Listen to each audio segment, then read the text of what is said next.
Setahun berjalan, Yayasan Karya Bakti Esa Soro terus beroperasi dalam kegiatan sosial dan keagamaan sesuai dengan visi dan misi yang telah ditetapkan.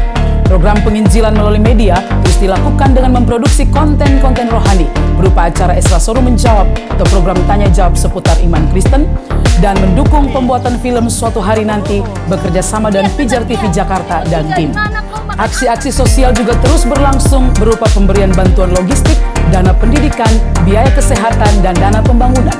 Yayasan KBS juga mulai merintis sebuah program percepatan keaksaraan pada anak melalui program mobil pintar sebagai upaya membangun kemampuan membaca anak usia dini dan sekolah dasar yang diimbangi dengan pengajaran nilai-nilai Kristiani pada anak.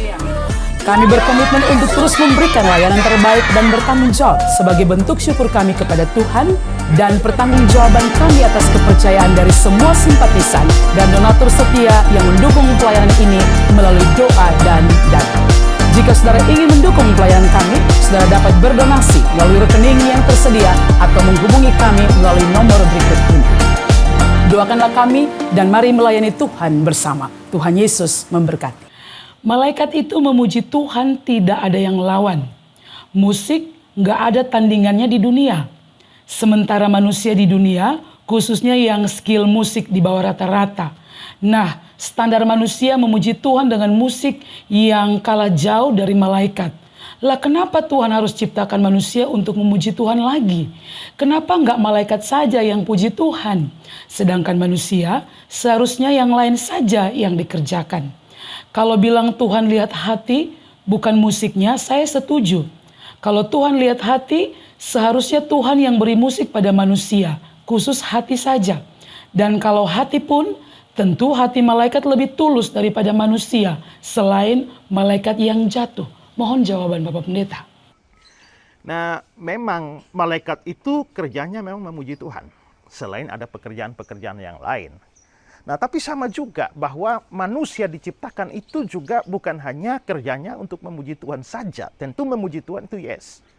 Tapi ada tugas-tugas lain yang dikerjakan dan itu tidak bisa dikerjakan oleh malaikat. Atau lebih tepatnya dalam penentuan Allah, memang Allah tidak menghususkan malaikat untuk melakukan hal itu.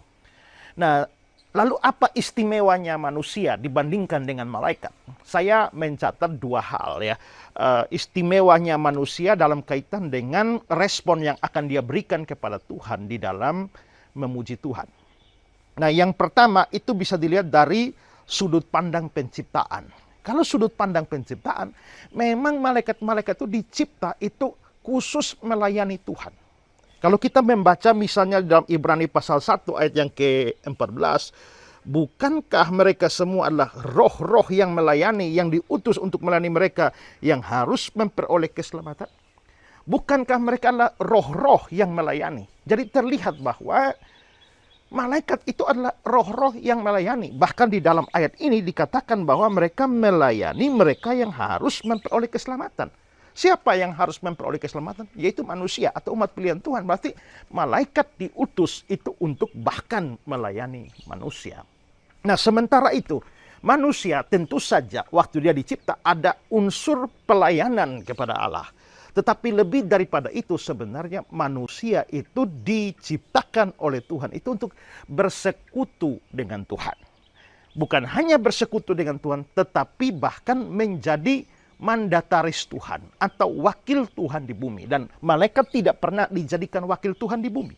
Manusia dijadikan wakil Tuhan atau mandataris Tuhan di bumi. Dan itu terlihat dari penciptaan manusia yang unik, tidak seperti malaikat, dan tugas yang diberikan kepada manusia. Kalau kita melihat di dalam Kejadian pasal yang pertama, ayat yang ke-26 dan 28, berfirmanlah Allah, baiklah kita menjadikan manusia menurut gambar dan rupa kita, Tselem dan Demot. Tuhan tidak pernah menciptakan makhluk lain dengan gambar dan rupanya, termasuk malaikat. Baiklah kita menciptakan malaikat menurut gambar dan rupa kita. Tidak pernah dikatakan demikian. Tapi tentang manusia, baiklah kita menciptakan manusia menurut Tselem dan Demotnya, the image of God. Artinya manusia itu diciptakan itu seperti apa? Ini jelas tidak bicara soal masalah fisik. Karena masalah fisik itu kan Allah tidak mempunyai fisik. Jadi ini bicara soal kualifikasi non-fisik Di mana pada waktu Allah menciptakan manusia, itu dia memasukkan sejumlah sifatnya ke dalam diri manusia. Dalam kualitas yang lebih rendah. Misalnya Allah itu roh.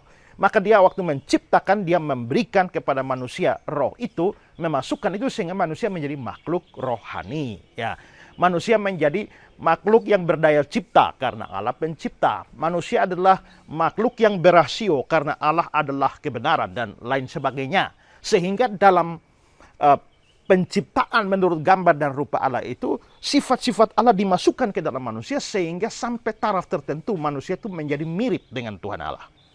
Makanya di Mazmur pasal 8 ayat 6 itu dikatakan bahwa siapakah manusia sehingga engkau menciptakannya hampir sama seperti Allah. Nah, lalu tugas yang diberikan itu kalau kita melihat supaya mereka berkuasa atas ikan-ikan di laut dan burung-burung di udara, atas ternak, atas seluruh bumi dan atas segala binatang yang merayap di bumi. Allah memberkati mereka, lalu Allah berfirman pada mereka, beranak cuculah, bertambah banyak, penuhi bumi, taklukkan itu, berkuasalah atas ikan-ikan di laut dan burung-burung di udara dan atas segala binatang yang merayap di bumi.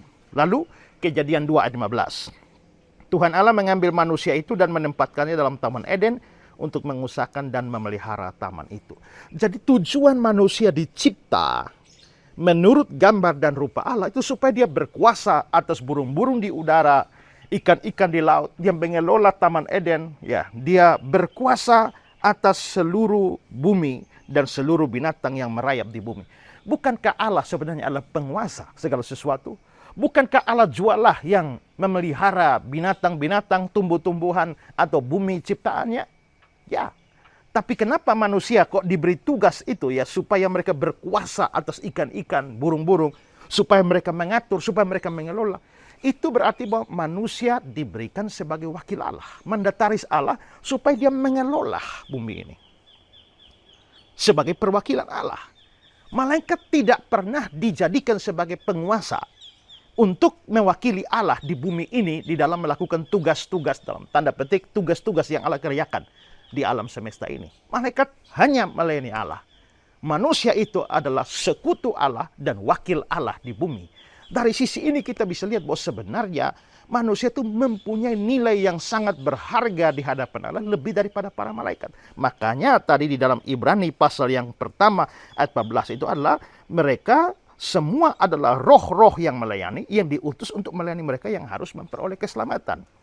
Malaikat hanya taat kepada perintah Allah. Mazmur 103:20. Pujilah Tuhan, hai malaikat-malaikatnya, hai pahlawan-pahlawan perkasa yang melaksanakan firman-Nya dan yang mendengar suara firman-Nya. Manusia juga harus mendengar firman, harus mendengar. Tapi di sini posisi manusia jelas lebih tinggi dari malaikat. Itulah sebabnya malaikat jatuh tidak ditebus, tapi manusia yang jatuh itu ditebus. Nah sekarang kalau kita bicara dalam konteks pujian, Allah atau Tuhan dipuji oleh para pelayannya adalah malaikat-malaikatnya. Itu bagus. Seperti saudara bilang, mungkin mereka bisa bermusik dengan lebih bagus, bersuara dengan lebih bagus. Tapi di sisi lain, bayangkan kalau manusia itu yang adalah sekutu Allah, manusia itu yang adalah mandataris dan wakil Allah, ternyata dia memuji Tuhan dengan tulus. Biarpun suara mungkin kalah dari malaikat, musik kalah dari malaikat.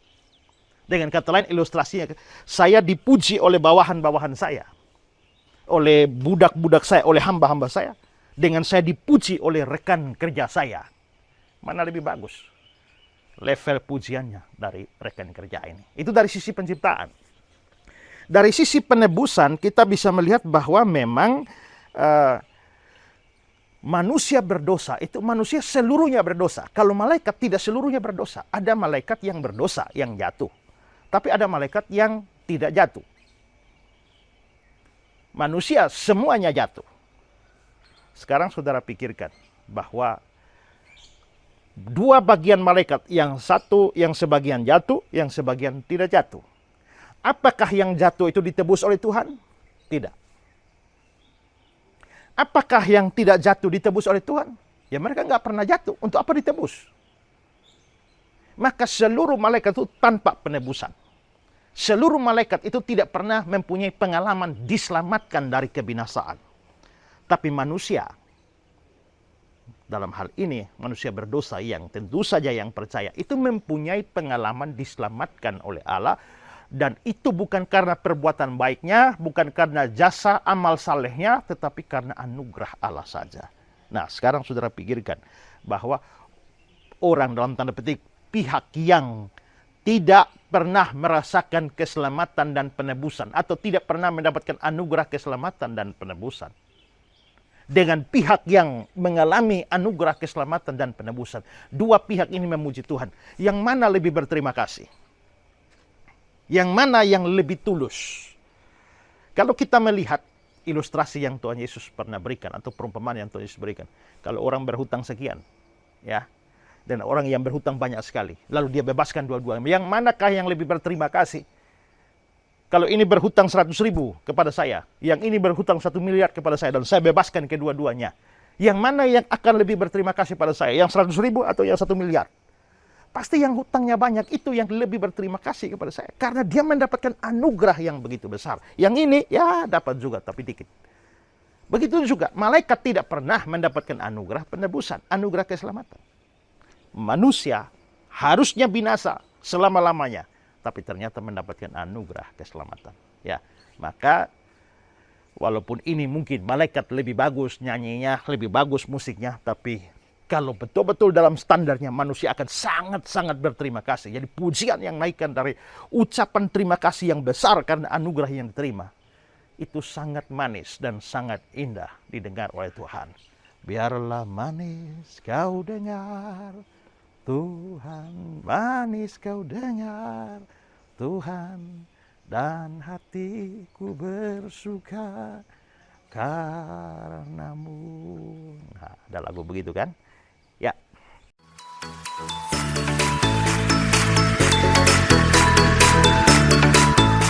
Telah hadir di Surabaya Revival Community Church, sebuah gereja yang digamelkan oleh Pendeta Esra Solo, telah hadir di kota Surabaya. Kebaktian diadakan setiap hari Minggu pukul 10 pagi di Beldom Hall lantai 6 Apartemen Bellevue Manyar, Jalan Manyar Sabrangan, Surabaya. Untuk informasi lebih lanjut, silakan menghubungi Pendeta Muda Agustina Karpada di 0858 0626 7903. Sekali lagi di 0858 0626 7903. Mari bergabung, beribadah dan bertumbuh bersama di dalam kebenaran yang alkitabiah bersama Revival Community Church. Tuhan Yesus memberkati.